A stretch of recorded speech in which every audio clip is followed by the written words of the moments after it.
came running to us. I'd like to call the May 8th Planning and Development Committee meeting to order. Please call the roll.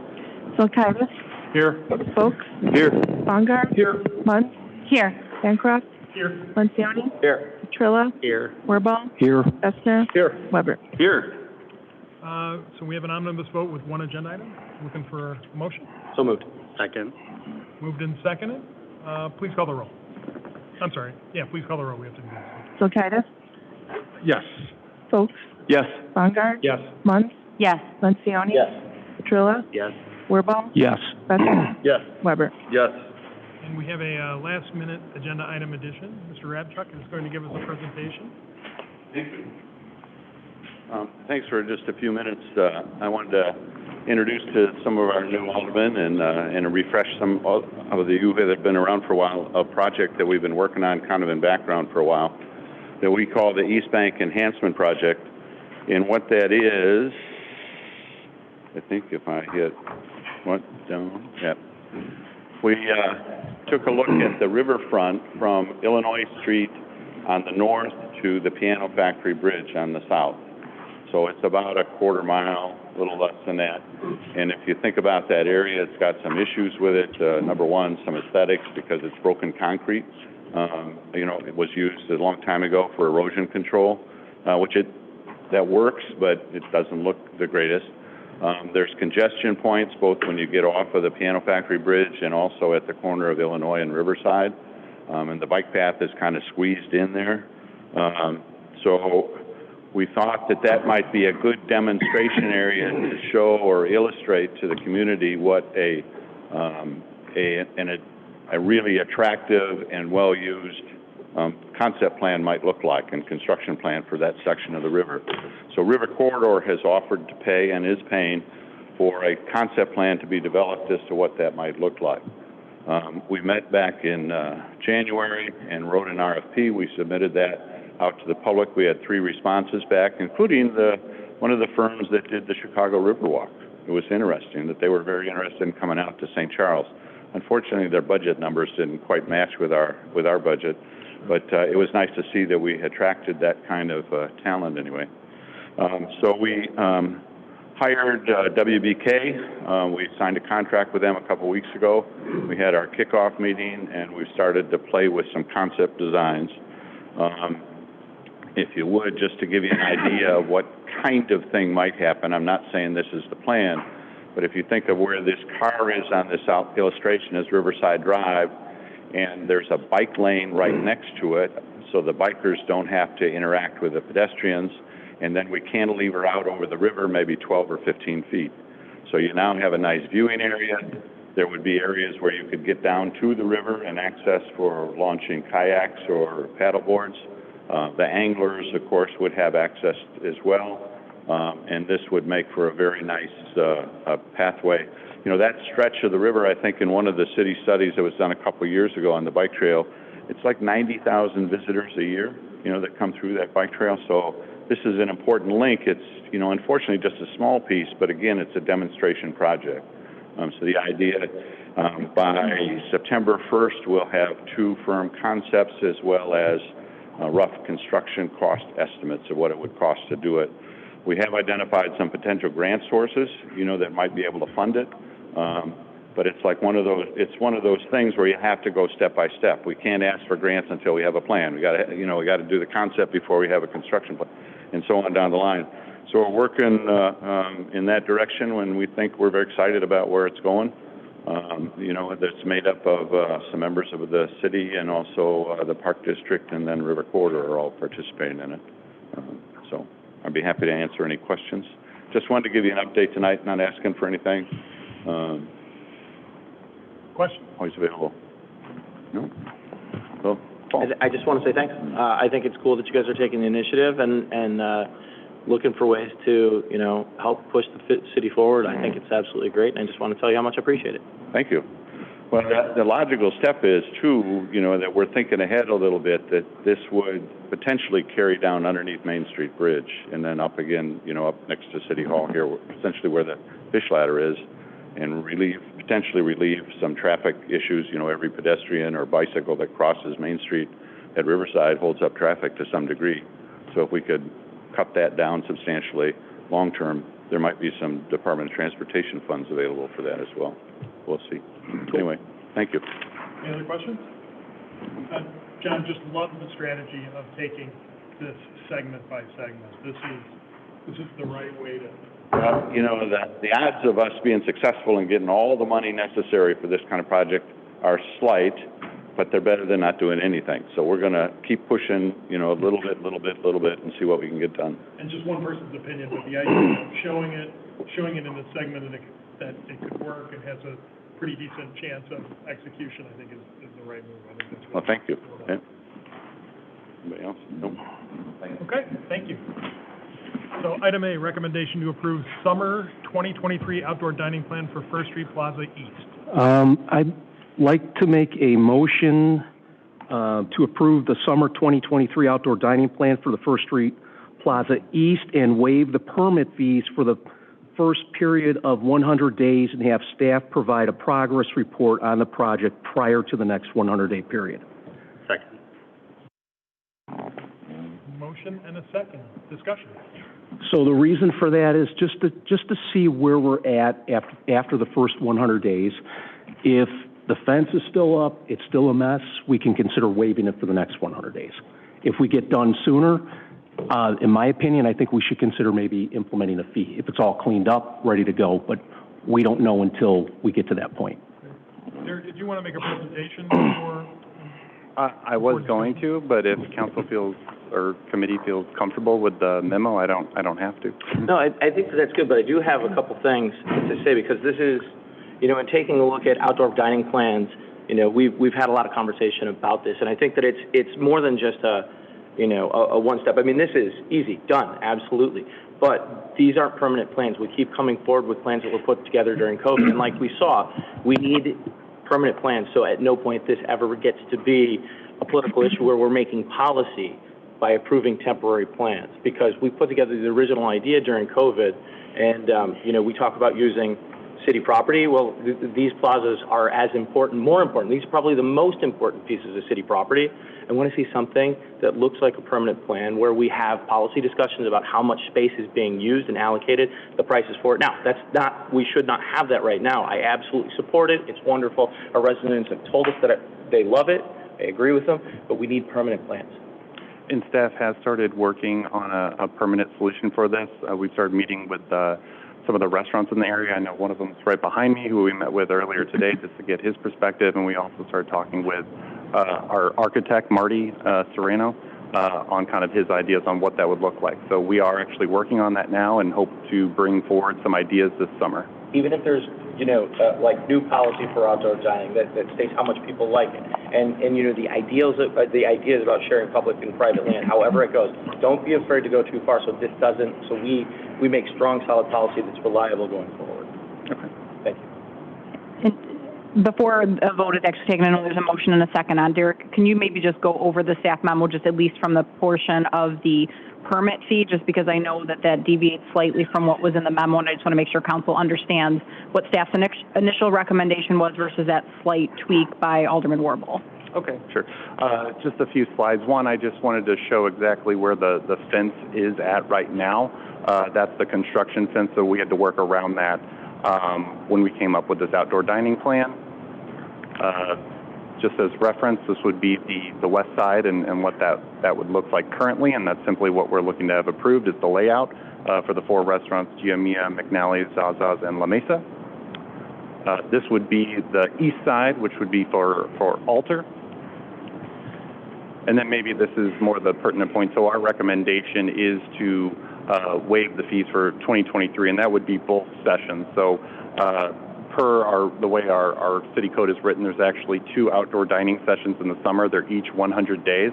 I believe what Alderperson Warbaugh was indicating was, by his motion, was that we would only not charge for the first 100 days, but then we would leave it open for the second 100 days and reevaluate at that time if we wanted to waive the second 100 days or not.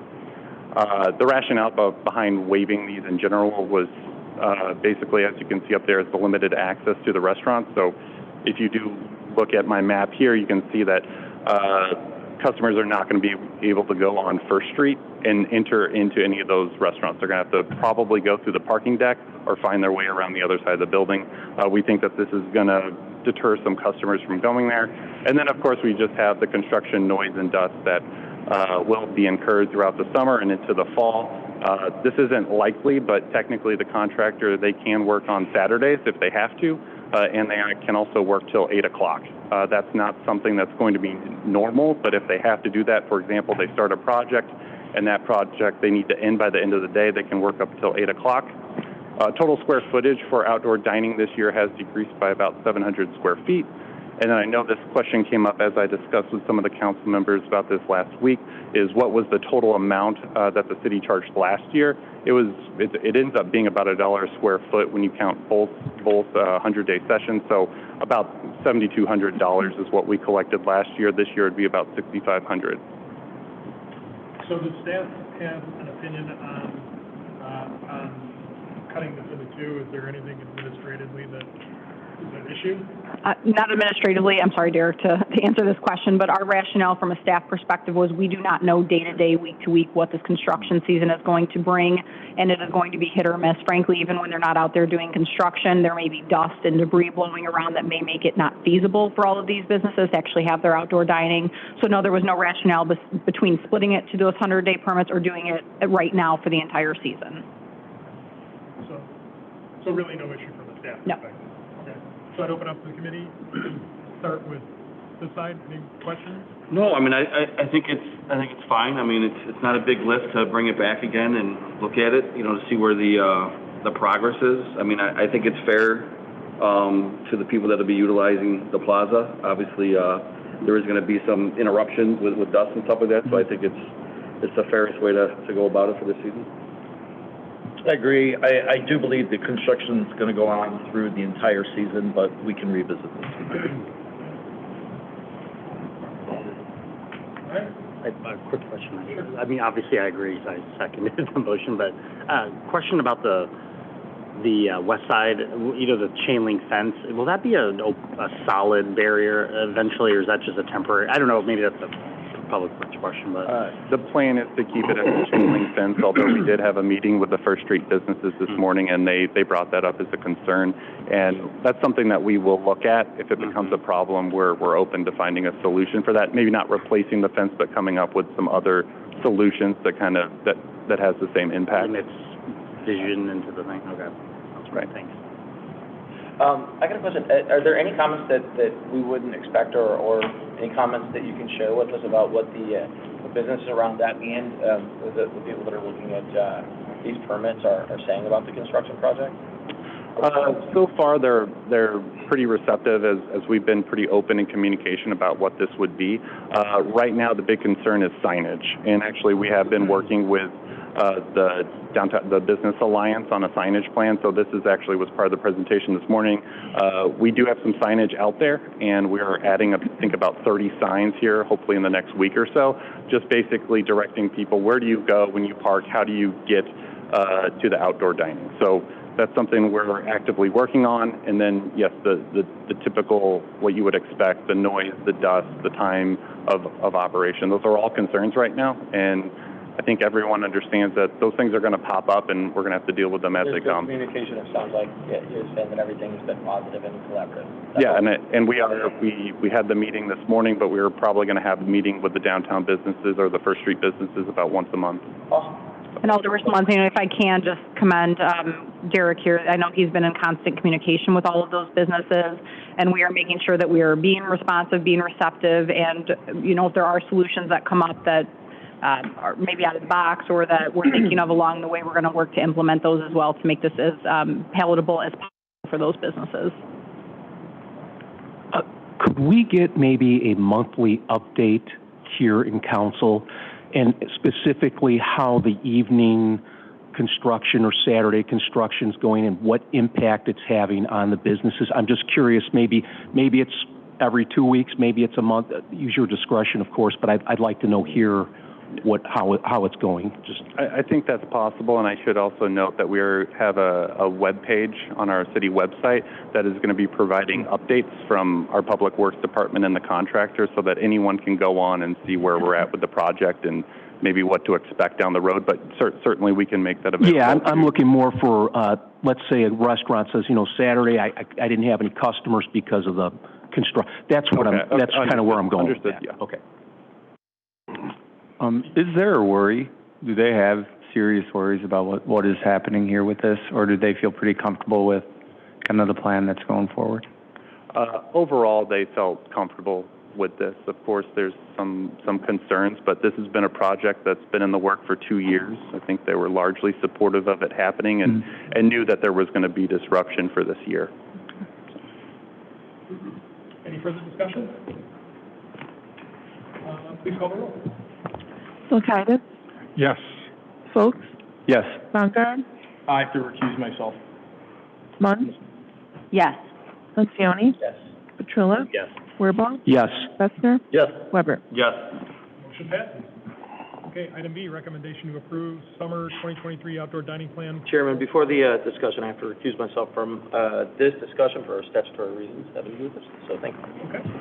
Recommendation to approve summer 2023 outdoor dining plan for First Street Plaza West. You want to make? Yeah, so I'd like to make a motion to approve the summer 2023 outdoor dining plan for the First Street Plaza West and waive the permit fees for the first 100-day period and have staff provide a progress report on the project prior to the next 100-day period. Second. So can I ask a question? So what are you looking for in a progress report from the businesses that would tell you you would feel comfortable re-implementing the fees? So for me, I want to see where are we at project-wise. But that's not the businesses. That's the construction. So what would it take for a business owner down there to make you feel like you're ready to put the fees back in?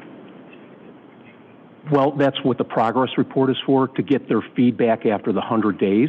So go out there. If they say, hey, you know what, the fence is down, it's cleaned up, our tables are out there where they're supposed to be, and it's all good. Now, it's not just up to the businesses. It is public space. So it's up to us as well to make that determination. So it's us driving that as well. I guess my question is it more the businesses or is it more the construction company tells me, okay, we're done, we're cleared out, we've cleaned up. Now let's get an idea of what the businesses think. I don't know if I want to rely so much on the businesses saying we got the okay, and the construction company being like, we are not nearly cleared out and ready to go yet. Yeah, exactly. I think it's a combination of both, right? If it's all cleaned up, the construction's like, hey, we're just focused on the egg, we're just doing the pergola, everything else is free to use. We contact the businesses, hey, we're comfortable. I think that's when we have a discussion and consideration. If I can interrupt, maybe let me try to restate something and you can tell me if I'm missing. So it seems to me that the waiver of the fees is purely related to the disruption that may or may not happen to the businesses in their outdoor dining facilities. If they're not experiencing interruption, if we're not hearing complaints, regardless of the status of construction, if Peter and team have a contractor there that are, I knew you'd look out, is doing just a great job and it's being managed appropriately, then in theory, the reason for the waiver would not be necessary, and you might want to reinstitute it in the second 100 days. I think that's as I interpret it. Right. Is that correct? That's correct. That's the way I read it. As a motion. But Yeah, I mean, I understand the reason why you would want to come back and revisit it. I guess if we're going to be business friendly, and I understand it's public space and talking, are we going to raise the rates likely next year when this project's done? That will be part of the discussion whenever we bring forward a permanent outdoor dining plan. That's on So the table. the assumption is that we're going to raise the rates. The space is, more appealing. It's going to be more of a high priority. Do businesses do well or better during construction season? Bob? I would say that's during construction season, but it's about 100% more revenue going forward on a weekly basis from May 1 until Labor Day. So your revenues after Labor Day are about cut in half. That's just the restaurant that I'm involved in. But I talked to the other restaurant owners. depends on weather. Last week was tremendous. Weather was great. Everybody did very, very well. It was a bit chaotic. We learned. The city learned. I think the restaurants learned. And I think the biggest thing right now is the access. And the access, until that access is really good again, it's probably going to be a challenge. And we weren't hurt this weekend, but our fear right now is with the restaurants is that people will come once or twice and see how difficult it really is right now, and they may not be coming back. That's kind of the fear. It's just a reality. It's not a complaint. We're all very thankful for what we have. But go back to your question, now is the season for the outdoor dining and entertainment breaks most of the restaurants right now. Yeah, and your weather forecast next weekend, or this coming weekend, doesn't look good, so you assume there's going to be... Well, we watch it every day. Right. And here's my hesitation, is a construction team tells you, yep, we're ahead of schedule because they're on a clock, they know they're on pressure. Well, if I hear that, then business must be good. And you look around to the businesses up and down that street that are going, okay, maybe the last couple of weeks were okay, but we're still trying to make up from March. And I don't want to play a game with the businesses down there. I think right now that this is a gesture, this is an investment that we're making down there. And if we can get through 6 months and say, that's it, that was the extent that we did, knowing next year it's going to be more costly if you're going to be operating. So I don't see the value of feeling like we're going to revisit it in 90 days just on the off chance that somebody says, yes, we had a couple of good weeks. I think you make that extension of saying we're going to waive it for the whole year and push through this thing because we just don't know ultimately what that impact's going to be. But to counter your point, we don't know what the schedule is going to be. We don't know when they're going to finish or not finish. And if it's still, and that's why it's kind of a collaboration between us, the businesses, and the construction project itself to make that determination in 100 days. And listen, if there's any hesitation or whatever, we just simply say, you know what, we'll waive them again. I don't think it's that complicated, to be honest with you. I think it's pretty straightforward. But if you don't own a business down there, how can you make the assumption of what's complicated, what's not complicated? You don't know what their P&L is. You don't know what their foot traffic's been impacted by for 60 days. I don't think the fees that they're going to pay is going to put their restaurant under. I don't. I think it's about fundamental fairness. Others are paying sidewalk cafe permit fees. I think if we go to the east side, they may ask, hey, the project's done early. Why are they not paying fees? Why are we paying fees? And I think it's a more measured approach. And I think we can either waive them or we can re-implement them. But I think we have an economic development director that can certainly reach out to the businesses and make that determination as well. They've already had several meetings. So I just think it's just a measured approach. I think it's balanced, and we can certainly waive it again when that time comes, or not waive it, depending on the project. So. And Alderperson Bongard, I certainly appreciate your comments as well, but just from a staff perspective, I would at least like to keep the west and east with some parity. So if we're going to revisit one in 100 days, I'd like to revisit both. Sure. So my last question, is there a reason why we didn't look to take this approach of splitting it up? Why did we look at just doing the entire season or combining them? I guess staff didn't consider that. We just felt that this construction is expected to go till November, and we thought that it was reasonable, at least when we initially spoke, that the whole season could be waived. And part of the original presentation to the restaurateurs down there was that we were going to disrupt them for a year or a season, not half the season and not into next year. So I'll go along with what our committee's going to do, but I still think that we're just interrupting this plan, and we'll revisit it if we need to, but I don't think we need to interrupt it. We should give them the full length of the season because we are going to disrupt them for the entire season. So the beauty of recusal is this didn't come up in the first vote, it came up in the second. So the question, two questions for staff before we move to a vote. The first question, or confirmation. First confirmation is that we are able to bifurcate it. There's nothing administratively that's a problem. And the second is confirmation that you guys will put this on the to-do list. Correct. For the committee/council to take a look at the appropriate time, in time to, look at the next 100 days. Correct. And we don't think that there's any issue with that. No. Okay. Any further discussion? Please call the roll. Sulkowski? Yes. Folks? Yes. Swenkar? No. Mundt? Yes. Petrillo? Yes. Wirball? Yes. Fester? No. Weber? Yes. Okay, looks like that passed. 6-2. Okay. So any public comment?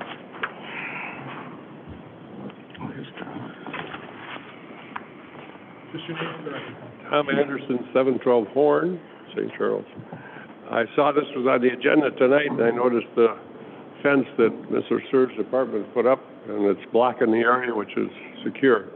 But I was thinking of traffic going from our 5-deck parking lot. To get to Main Street, you're going to have to walk around, fine, to Main to get to Hotel Baker. But I'll bet you there's people that park there and go to the Arcata for shows. And how are they going to get there easily? Not so easy. So I have a wild idea. And I mentioned it to some people, and they just all shook their head. But Illinois, from First to Riverside, is 2 lanes both directions. For the duration of this project, the westbound lanes, the north side lane of the 2, could be blocked off, and it becomes a very friendly pedestrian walkway back and forth. Primarily on a nice weekend night when there's 800 people going to the Arcata and somebody going to Moonlight and diners going back and forth, and especially when they can't get to Main Street to walk on the bridge. The barriers you could put up, the police aren't here, but they got the kind that they use for Scarecrow along Lincoln Park. Put it along, make sure no cars are going to run onto the sidewalk. You block off a lane, and you can make appropriate signage, and it makes it very conducive to walk back and forth across the river during this construction. So I don't know if this has been considered. I throw it out to you guys. I throw it to the staff to consider. But anytime I've been on First, even rush hour, it's not like it's a jammed 4-lane road. And you get past Third and it's 2 lanes anyway. So it's not like a busy street. So an idea that just could be conducive for east side supporting west side, dine on the east side, go to the Arcata, or vice versa, park on the west side, walk over to the Arcata, very comfortable instead of trying to be on the narrow walkway on Illinois, which barely handles 2 people. So I just present the idea today, and that's my comment. Thank you. Thanks, Tom. Any other public comment? Additional items from staff, council? Looking for a motion to adjourn. So move. Second. All those in favor? Aye. You're adjourned.